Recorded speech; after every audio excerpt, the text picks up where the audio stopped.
C'est une forte accumulation de sucre dans le corps qui est souvent à l'origine du diabète dans l'organisme. Il existe notamment plusieurs types de diabète chez l'homme, dont les plus connus sont ceux de type 1 et 2. Il faut savoir qu'il y a différents types de diabète. S'il faut faire une classification, on en a communément deux types. Donc le type 1 qui survient généralement chez les enfants, les adolescents, les jeunes adultes.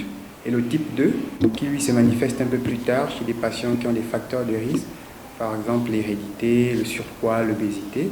Et on a d'autres types de diabète, par exemple le diabète gestationnel.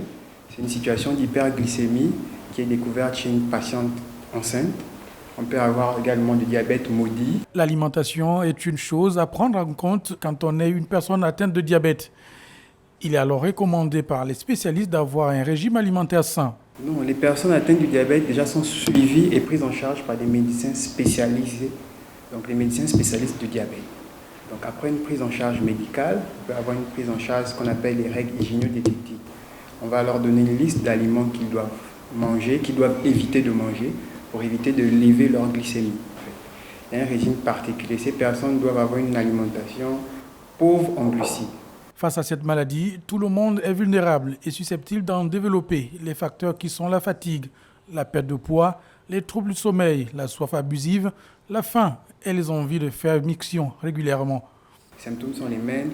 Généralement, les patients viennent consulter parce qu'ils se rendent compte qu'ils vont beaucoup faire pipi, ils se rendent compte qu'ils boivent beaucoup d'eau, ils se rendent compte qu'ils perdent du poids de manière expliquée, ce qu'on appelle le syndrome cardinal. Le diabète est une maladie très dangereuse car elle est facteur d'autres maladies telles que les AVC. Il est recommandé par les spécialistes de toujours contrôler son taux de glycémie.